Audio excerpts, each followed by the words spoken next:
கிராமங்களில் உயிர்வெளியே இருக்கக்கூடிய மரங்களில் இந்த உசிலை மரமும் ஒன்று. இந்த மரத்துக்கு அரப்பு மரம், ஊஞ்ச மரம், உசிலை மரம்னு பல பெயர்கள் இருக்கு. இன்னொருங்களில் இந்த மரங்களை உயிர்வெளியே நடும்போது இதிலிருந்து விழக்கூடிய இலைகள் மண்ணுக்கு நல்லா உரமா மாறுது. இந்த மரத்தோட இலைகள் மண்ணில் விழுந்து இயற்கை உரமா மாறி மண்ணை நல்லா வளமாக்குது. கிராமத்து பக்கம் காய்கறி பந்தல் அமைக்கிறதுக்கு இந்த மரத்தோட கிளைகளை தான் பயன்படுத்துவாங்க.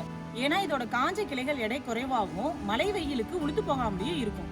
நம்ம முன்னோர்கள் விவசாய கருவிகளை இந்த மரத்திலிருந்து செஞ்சு பயன்படுத்தியிருக்காங்க. நம்ம முன்னோர்கள் மரங்களை நிழலுக்காக மட்டும் வளர்க்கல. ஒவ்வொரு மரமும் விவசாயத்துக்கு, மண்ணுக்கு, கால்நடைகளுக்கும் மனிதர்களுக்கும் ஏதாவது ஒரு விதத்துல பயன் தரணுங்கிறதுக்காக தான் வளர்த்திருக்காங்க. இந்த மரத்துக்கு இலைகளை பறிச்சு காய வச்சு பொடியாக்கி அதை தலைமுடிக்கு ஷாம்பா பயன்படுத்தினாங்க. குளியல் பொடியாகவும் இந்த பொடியை பயன்படுத்தியிருக்காங்க. கிராமத்து பக்கம் இருக்கிறவங்க இதோட இலைகளை பச்சையாகவும் அரைச்சு பயன்படுத்திக்கிறாங்க. இயற்கை விவசாயத்துல முக்கிய பங்கு இருக்கிற அரப்புமோர் கரைசல் இந்த இலையை பயன்படுத்தி தான் தயாரிக்கிறாங்க.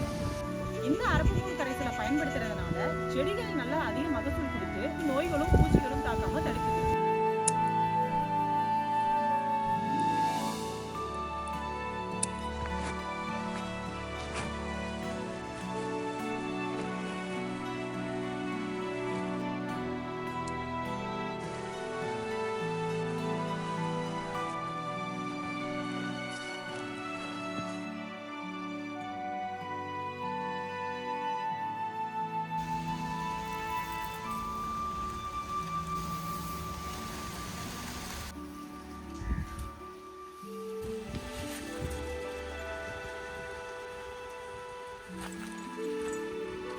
அரப்பு இலைகளை பொறிச்சுட்டு வந்து வெயில காய வச்சோம்னா ஒரே நாள்ல இந்த மாதிரி காஞ்சிடும்.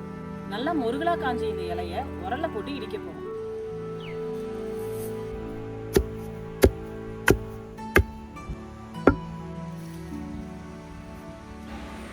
கிராமப்புறங்களில் இருக்கிறவங்க இந்த இலைய காய வச்சு அரைச்சு நகர்ப்புறங்களில் இருக்கவங்களுக்கு விற்பாங்களாமா.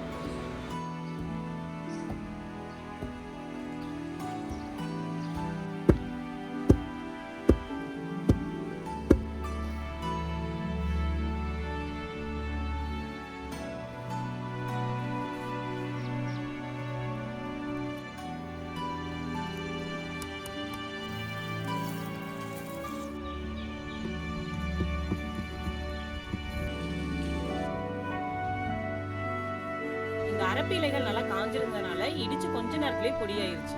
ஒரு படி அரப்பு பொடி 2 ரூபான்னு வித்துருக்காங்க.